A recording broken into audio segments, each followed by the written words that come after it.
이 시간 성경 봉독하는 시간입니다. 함께 보실 말씀은 창세기 6장 9절에서 22절까지의 말씀입니다. 창세기 6장 9절에서 22절까지의 말씀입니다. 한 절씩 교독하시고 마지막 절 합독하도록 하겠습니다. 이것이 노아의 족보라.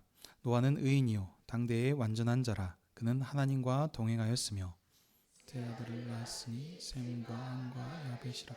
그때 온 땅이 하나님 앞에 부패하여 포악함이 땅에 가득한지라. 하나님이 보신즉 땅이 부패하였으니 이는 땅에서 모든 혈육 있는 자가 부패하였더라. 하나님이 노아에게 이르시되 모든 혈육 있는 자의 포악함이 땅에 가득함으로 그 끝날에 내 앞에 이르렀으니 내가 그들을 땅과 함께 멸하리라. 그는 코페를 나누고 물로 인하여 방주를 만들되 그 안에 칸들을 막고 입장을 그 안팎에 치라. 내가 망대 방주는 이러하니 그 길이는 300규빗 너비는 50규빗 높이는 30규빗이라. 거기 창을 내고 위에서 위에서 내고 그 문을 앞으로 내고 상중하 상층으로 할지니 내가 홍수를 땅에 일으켜 무릇 생명의 기운이 있는 모든 육체를 천하에서 멸절하리니 땅에 있는 것들이 다 죽으리라. 넌 내 아들과 내 아버와 내 어머니들과 함께 그 방주로 들어가. 혈육 있는 모든 생물을 너는 각기 암수 한 쌍씩 방주로 이끌어들여 너와 함께 생명을 보존하게 하되 새가 그 종류대로 가축이 종류대로 땅에 기는 모든 것이 그 종류대로 각기 둘씩 내게 낳으리니 그 생명을 보존하게 하라. 너는 먹을 모든 양식을 내게로 가져다가 저축하라. 이것이 너와 그들의 먹을 것이 되리라. 너가 그와 같이 하여 하나님이 자기에게 명하신 대로 다 준행하였더라. 아멘. 자리에 앉아 주십시오.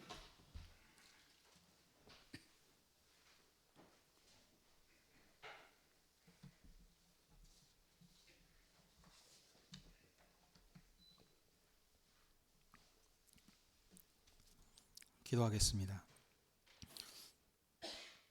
하나님 아버지, 주의 백성들을 하나님 앞으로 부르셔서 진리의 말씀을 들을 수 있게 하시니 감사드립니다. 주의 말씀은 빛이요 생명이오니 오늘도 아버지의 영광과 주님의 교회를 위하여서 주의 성령님께서 말씀 전한 자에게 진리의 말씀을 풍성히 허락해 주시옵소서. 선포되는 말씀을 통하여 언약을 지키시는 하나님의 신실하심을 보게 하시고 주님을 향한 우리의 믿음과 사랑을 일깨우사 새롭게 해 주시옵소서. 예수님의 이름으로 기도하옵나이다. 아멘. 오늘은 창세기 6장 9절에서 22절의 말씀을 가지고 방주를 만들어 생명을 보존하라 라고 하는 제목으로 함께 은혜를 나누기 원합니다. 창세기는 총 10개의 톨레도트, 즉 족보로 이루어져 있습니다. 창세기의 족보는 일반적인 역사 기록이 아니고 하나님께서 이스라엘의 조상들과 약속하신 언약의 역사를 말씀합니다. 그러므로 창세기를 볼 때에 우선적으로 약속의 당사자인 이스라엘의 언약 관점으로, 이스라엘의 언약 역사 관점으로 보아야 합니다. 이 점을 기억하시면서 쭉 좀 보시면 첫 번째 족보에서 하나님께서 말씀으로 빛이 있고 질서가 있고 생명이 가득 찬 세상을 만드셨습니다. 하나님께서는 창조하신 피조물 중에 특별히 사람을 하나님의 형상대로 만드시고 언약하셔서 에덴에서 함께 안식하시며 하나님이 창조하신 세상을 다스리게 하셨습니다. 하지만 사람은 하나님과 같이 되려 하여서 하나님과 맺은 언약을 범하였고 그 결과 에덴에서 쫓겨나 하나님과의 생명의 교제에서 끊어져 죽게 되었습니다. 그러나 하나님께서는 생육하고 번성하는 복은 거두지 않으셔서 아담에게 아들을 주심으로 생명 언약을 이어가게 하셨습니다. 아담의 첫째 아들인 가인은 동생 아벨을 죽이고 하나님을 떠나 힘의 문화를 발전시켰습니다. 그러나 하나님께서는 아담에게 아벨을 대신하여 셋을 주심으로 생명 역사를 이어가게 하셨습니다. 이런 생명 언약 역사가 잘 드러나고 있는 것이 바로 창세기의 두 번째 족보인 아담의 족보입니다. 하나님께서 자기 형상대로 사람을 만드셨고 첫사람 아담도 하나님을 따라서 자신의 형상을 따라 아들을 낳아 생명 역사를 이어갔습니다.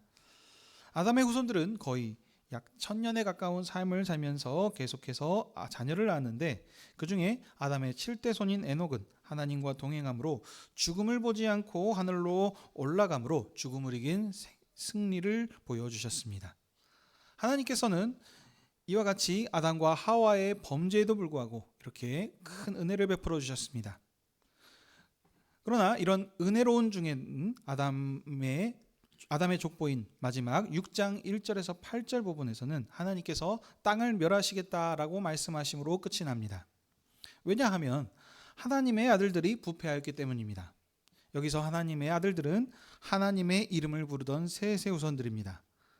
하나님은 항상 자기 백성인 언약의 상속자들에게 관심이 있으십니다.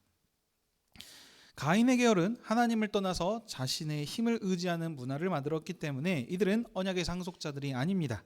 그러므로 가인의 계열은 이미 제외되어서 더 이상 언급되지 않고 아담의 족보에서는 오직 언약의 상속자들인 셋의 후손들만 기록되었습니다. 이와 같이 언약의 상속자들이 중심으로 역사가 이어졌는데, 하나님의 이름을 부르며 하나님의 을 의지해야 할 셋의 후손들이 하나님을 따르지 않고 가인의 후손들과 같이 힘과 권세를 의지하여서 네피림 용사 문화를 지금 이루면서 따라가고 있습니다. 그래서 하나님께서는 사람의 죄악이 온 세상에 가득함을 보시고 단식하시며 세상을 쓸어버리시겠다라고 말씀하셨습니다. 이런 하나님의 심판의 선언 가운데서 아담의 10대 손인 노아는 하나님께 은혜를 입었습니다. 이것이 아담의 족보의 마지막이며 이렇게 끝이 납니다. 자, 그리고 이제 오늘 본문이 속한 창세기의 세 번째 족보인 노아의 족보가 이어집니다. 노아의 족보는 6장 9절부터 9장 29절까지가 한 단락입니다. 근데 전체를 보기에는 분량이 길어서 오늘은 6장 9절부터 22절까지의 내용을 보겠습니다. 오늘 본문은 노아를 의인으로 소개하면서 이에 반하여서 온 땅이 부패하고 악함을 이렇게 대비하고 있습니다. 그래서 하나님께서는 모든 혈육의 포악함을 보시고 심판을 선언하십니다. 그러나 하나님께서는 의인 노아에게 방주를 만들어서 생명을 보존하라 말씀하시면서 언약을 맺으셨습니다.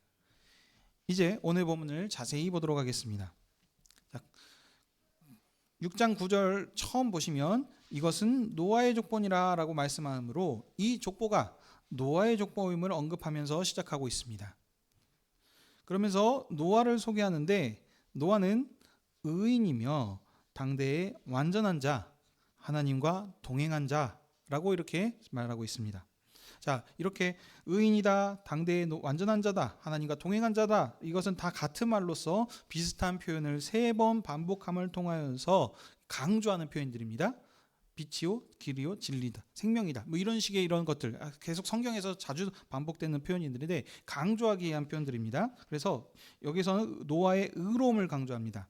그런데 이 본문에서 말하는 여기 의롭다라고 하는 말은 도덕적으로 온전하다, 완전하다라는 말씀이 아닙니다. 언약적인 항상 표현이라고 했습니다. 왜냐하면 이 말씀은 지금 언약 관계에서 하나님께서 그들과 지금 그 약속을 이어가기 때문입니다. 그래서 언약적인 말로서 이 의롭다는 것은 하나님께서 말씀하신 일에 노아가 항상 순종하겠다라는 그런 의미입니다. 자, 그래서 이 부분들을 다시 한번 이렇게 좀 표현을 바꿔서 좀 말하자면, 노아는 하나님과 항상 동행하는 일에 완전하였고 그렇기 때문에 이 사람이 의로운 자라 이렇게 말할 수 있겠습니다. 하나님의 아들들로서 하나님의 이름을 불러야 할 셋의 계열의 후손들조차도 가인의 계열을 따라서 자신의 힘을 의지하여 권세로 자기가 원하는 모든 지금 여자를 아내로 삼고 있는 용사 문화를 지금 만들고 있었습니다.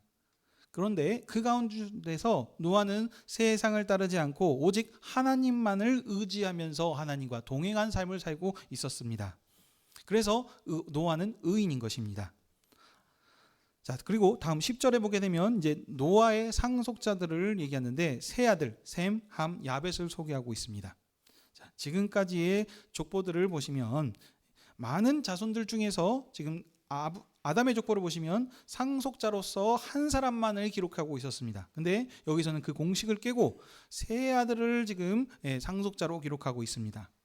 여기서 이제 한 사람을 기록했다라고 하는 것은 수많은 사람들 쪽에서 그 사람이 언약을 이어받은 상속자다. 그래서 상속의 개념의 의미를 지금 뜻하지만, 자, 여기서 여러 명, 그 중에서 수많은 숫자들 중에서 완전수인 3명의 상속자를 언급한다는 것은 이 지금 3명의 상속자를 통해서 상속의 언약 역사를 지금 완성했다라는 의미가 되겠습니다.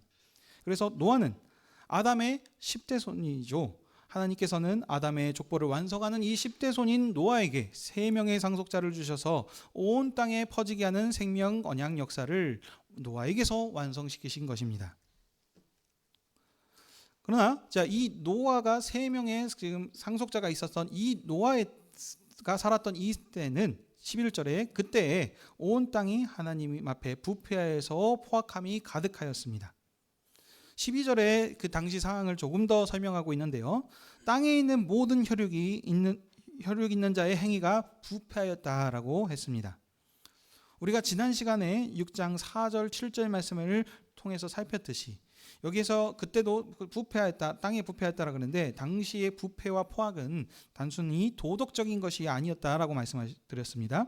원하는 모든 여자를 아내로 삼았다라는 것은 도덕적으로 그들이 음행했기 때문에 하나님께서 그것을 악하게 보시고 세상을 심판하신 것이 아닙니다. 노아가 하나님을 의지하여서 하나님의 말씀을 따라서 신실히 행했던 것과 이렇게 해야 되는 것인데, 이와 반대로 지금 여기서도 지금 대비해서 지금 설명을 하고 있었습니다.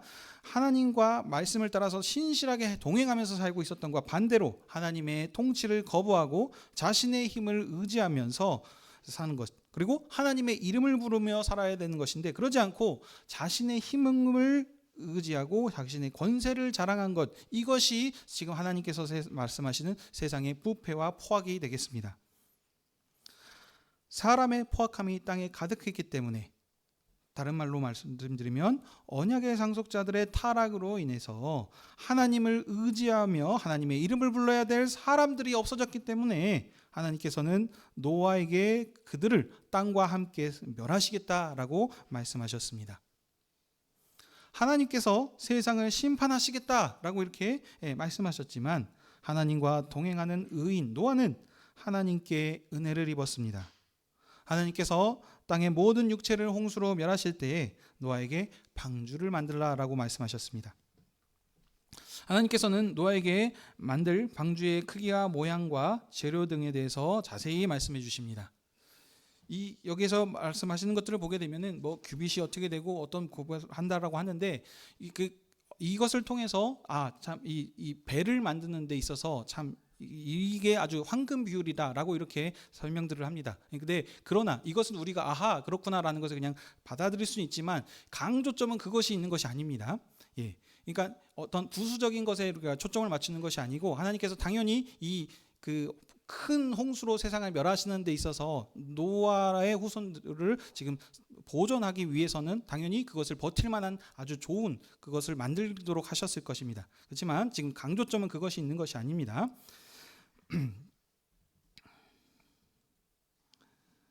자, 그러면 하나님께서 이렇게 방주를 만들라라고 이렇게 자세하게 알려주신 다음에 노아에게 말씀하시기를 홍수를 일으켜서 생명에 있는 모든 육체를 멸절하여서 땅에 있는 것들이 다 죽게 될 것이라 말씀하셨습니다. 그러니까 강조점은 무엇이냐? 멸절하여 다 죽으리라입니다. 하나님께서 말씀으로 세상을 창조하셨습니다. 그래서 생명이 가득 찬 이런 아름다운 세상을 만드셨는데 어떻게 됐습니까? 언약의 상속자의 부패함을 통해서 온 세상이 심판을 받아서 땅에 있는 모든 것이 멸절하여 죽게 되었습니다. 참 그렇지만 하나님께서는 이 의인 노아와 이런 지금 심판 가운데서 언약을 맺으셨습니다. 아담과 언약을 맺으신 것처럼 이번에는 노아와 언약을 맺으신 것입니다. 이 하나님께서 노아와 맺으신 언약은 18절에 방주를 만들어 그 안에 노아와 가족들과 모든 생물의 생명을 보존하라입니다.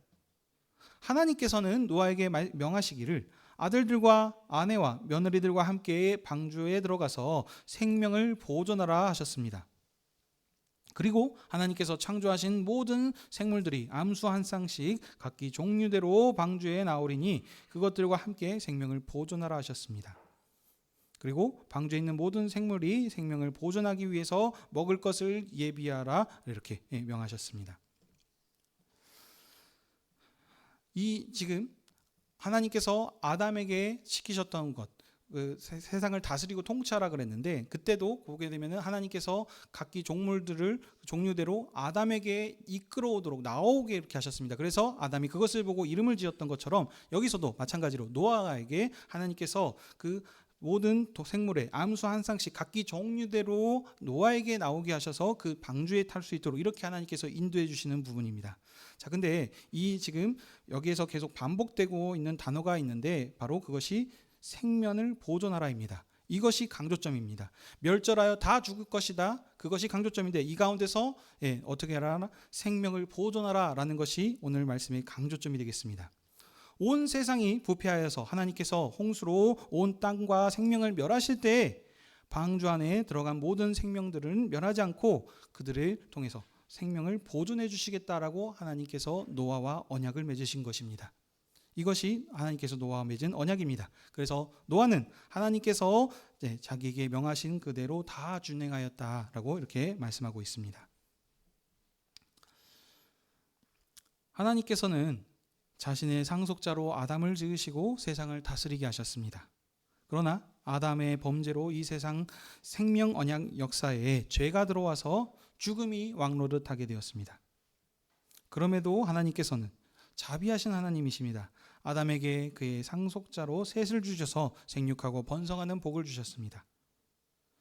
그렇지만 이런 하나님의 자비하심과 은혜 가운데서 언약의 상속자인 셋의 계열은 하나님의 이름을 높이지 않았고 가인의 후손을 따라서 자신의 힘을 과시하면서 모든 여자를 아내로 삼고 자신의 이름을 높이는 이런 일들을 행했습니다.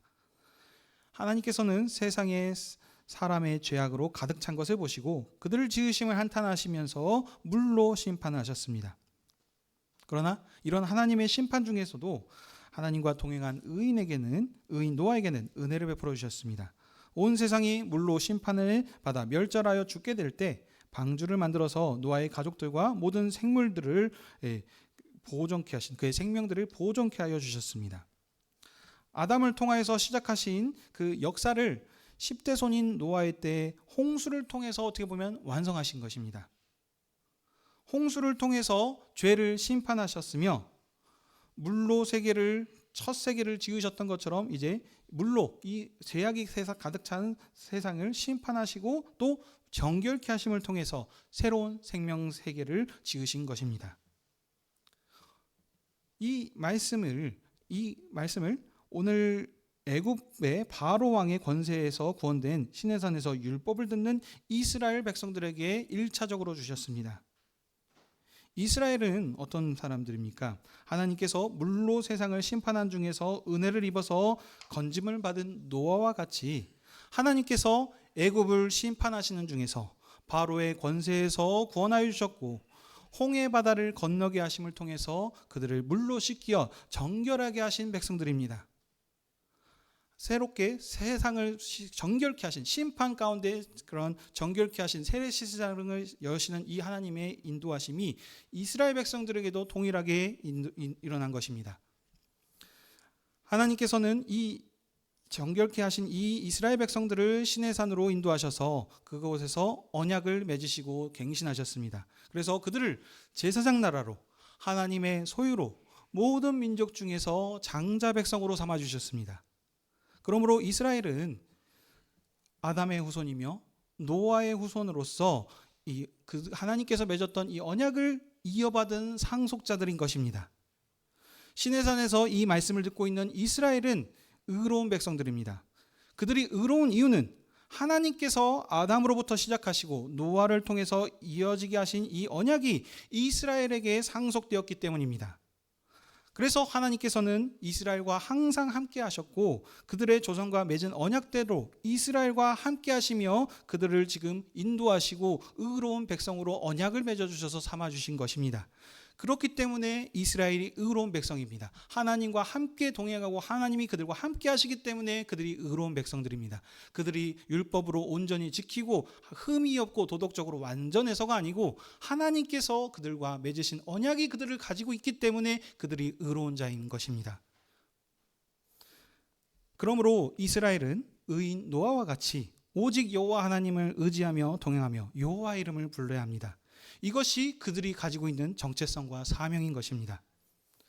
그럼에도 불구하고 그들은 이제 오늘 본문에서 하나님의 아들이 세상을 따라 떠났던 것, 하나님을 떠났던 것처럼 또다시 이스라엘 백성들도 하나님과의 언약을 깨고 세상을 쫓아갔습니다.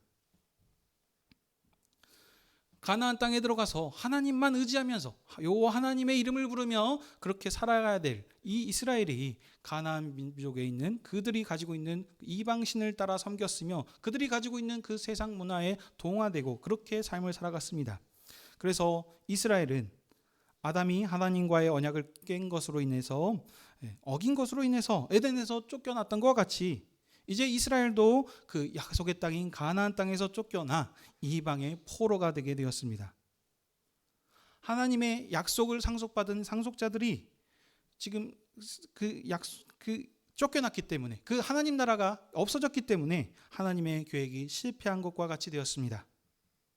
그러나 하나님은 모든 약속을 이루시는 언약에 신실하신 분이십니다. 하나님께서 죄로 가득 찬 세상을 홍수로 심판하시는 중에서도 노아의 가족들을 통해서 세상을 멸하시는 중에서 언약 보존하시고 세상을 이어갈 수 있도록 그렇게 인애를 베풀어 주신 것처럼 이스라엘이 멸망하여서 바벨론으로 포로로 잡혀가서 없어진 것과 같은 이런 상황 중에서도 하나님께서는 하나님의 이름을 부르는 남은 자들을 남겨주셔서 언약 역사를 이어져 가게 은혜를 베풀어 주셨습니다. 그래서 그들을 통해서 그들에게 이 말씀을 주셨고 계속해서 선지자들을 통해서 약속의 말씀을 이어지게 하셨습니다. 그 약속이 무엇이냐? 때가 때 구약의 마지막 때 하나님께서 상속자인 언약의 모든 것들을 이어 완성시키실 아들을 보내주시겠다, 메시아를 보내주시겠다라는 것이 바로 그 약속입니다. 이 하나님께서는 그 고난 중에서 여호와 이름을 부르는 그 남은 자들을 위해서 아들을 약속대로 보내주셨습니다. 이 아들이 이 땅에 오셔서 친히 십자가에 못 박아 죽으심을 통해서 아버지의 뜻에서 온전히 모든 것을 완성하시고 순종하셨습니다. 온 세상이 예수님을 십자가에 못 박음을 통해서 하나님의 구원 약속이 또 깨진 것과 같이 됐습니다. 약속의 상속자가 죽어버리지 않았습니까? 그래서 또 하나님의 구원 계획이 하나님의 언약 역사가 실패로 되고 끝난 것처럼 아무런 소망이 없는 것처럼 보였을 때 하나님께서는 이 예수 그리스도를 죽은 자 가운데서 다시 살리셨습니다.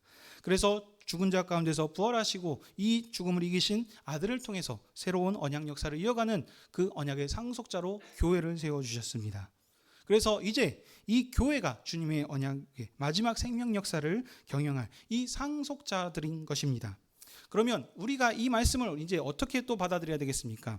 이제 하나님께서 이스라엘 백성을 통해서 그들이 상속자고 그들이 약속의 땅인 가나안 땅에 가서 하나님 나라를 이루고 하나님의 이름을 부르게 하셔서 그렇게 모든 민족이 이스라엘을 통해서 하나님의 영광을 보게 했던 것처럼 이제 교회는 어떻습니까? 우리는 가나안 땅을 상속받은 자들이 아닙니다.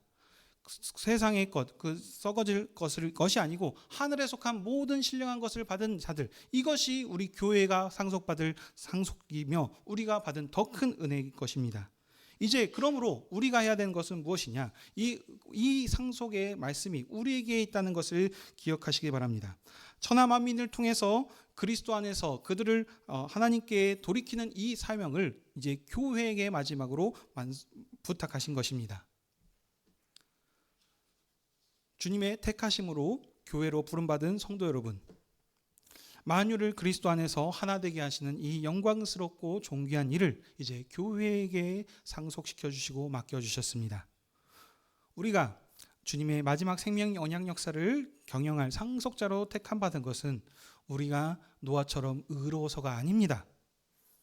우리는 노아와 이스라엘과 같이 언약을 가지고 있던 자들이 아닙니다.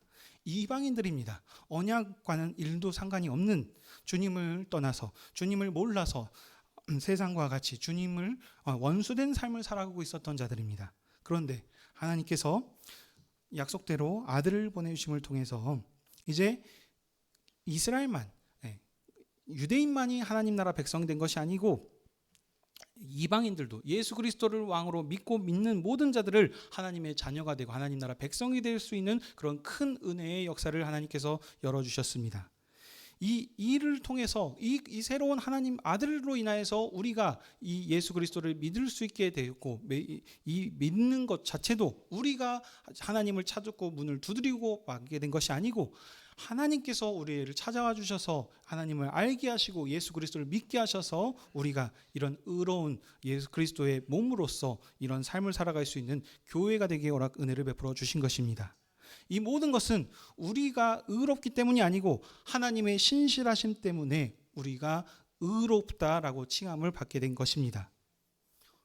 이 교회가 이제는 그러므로 무엇입니까? 구원의 방주인 것입니다.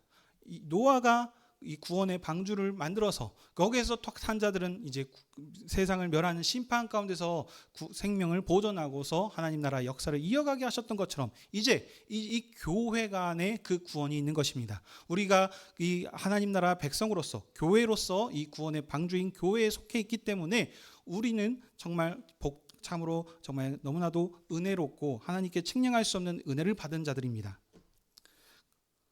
때문에 교회는 하나님께서 맡기신 사명, 정체성을 우리가 분명히 알아야 됩니다. 노아는 어떤 사람입니까? 하나님과 동행하면서 하나님의 이름을 부르고 하나님의 뜻대로 살아가는 것처럼 이스라엘은 하나님 나라 백성으로 언약을 받아서 하나님의 이름을 부르면서 그곳에 가나안 땅에 하나님 나라를 세우는 것처럼 이제 신약 백성인 교회는 이제 온 세상이 어떠한지 간에 하나님의 이름을 부르면서 그 공동체인 교회를 통해서 모든 사람이 주님을 보고 주님께 돌이키는 이 사명을 감당해야 되는 것이 마지막 연약 역사에 우리에게 주어진 교회의 사명인 것입니다. 이 세상에 교회가 타락하면은 세상에 소망이 없습니다. 왜냐하면 이 약속을 이어받을 자들이 마침 교회 말고는 없기 때문입니다. 세상에 하나님께서 물로 심판하신 이유는 하나님의 이름을 부르는 자들, 하나님을 높이는 자들이 사라졌기 때문입니다. 이 교회가 타락하고 교회가 이런 일들을 하지 않는다면 이 세상이 존재할 이유가 없어진 것입니다. 그래서 하나님께서는 우리에게 뭐라 말씀하십니까? 너희는 세상의 빛이요 소금이니, 새 소금이 되라가 아니고 너희는 소금이니 빛이니 빛을 비춰서 이 세상을 값어치 있게 은혜롭게 그 일들을 이뤄가라라고 우리에게 말씀하시는 것입니다. 하나님은 늘 언약의 상속자들인 하나님의 백성에게 관심이 있습니다. 세상을 모르는, 주님을 모르는 원수된 삶을 살고 있는 세상은 하나님은 관심이 없으십니다. 그들은 언약 밖에 있는 자들이기 때문에 어린아이와 같은 자들입니다. 당연히 그러니 주님을 떠나서 이런 어린아이와 같은 행동들을 합니다. 하지만 교회는 다릅니다. 교회는 하나님의 말씀을 가지고 있고 주님을 알고 믿게 하는 복음을 가지고 있는 자들이 아닙니까? 그러므로 우리는 성숙한 자들로서 이 그리스도를 높이는 이 일에 정말 막중한 책임과 사명감을 우리에게 주신 것입니다. 하지만 여러분, 참 이 세상이 여전히 노아의 때처럼 하나님을 거부하고 살았던 것처럼 여전히 이 세상이 악함을 통해서 하나님의 말씀을 거부하고 교회를 거부하는 일들이 너무나도 많이 있습니다. 그렇지만 그래서 이 세상에 가지고 있는 그들이 힘과 권세로 세상을 운영하기 때문에 우리들이 생각하는 삶 가운데서 녹록치 않고 말씀대로 살아가는 것이 참 힘든 부분들이 있는 줄 압니다. 그렇지만 이럴 때에 우리에게 주어진 이 말씀을 우리가 굳게 붙잡아야 될 것은 무엇이냐면 노아가 이 마지막 시대 때에 끝까지 하나님과 동행했던 것처럼 바벨론으로 포로로 잡혀갔지만 여전히 그 남은 자들이 주님의 이름을 부르며 세상을 비추는 생명의 역할을 했었던 것처럼 역사의 마지막을 경영하는 교회는 이 사명을 끝까지 우리도 완수해 나가서 세상의 빛의 역할을 감당해야 되는 것입니다. 이 일을 그리스도께서 먼저 본을 보여주셨습니다. 죽기까지 순종함을 통해서 아버지의 뜻에 완성하시는 그것을 우리에게 보여주셨고 우리에게 그 살과 피를 주시면서 우리에게 말씀하십니다.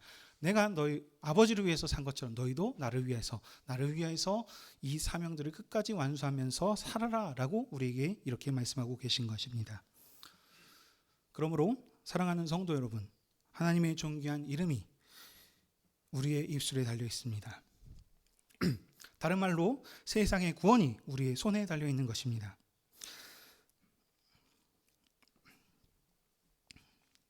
이것이 교회에게 주신 큰 책임과 사명입니다.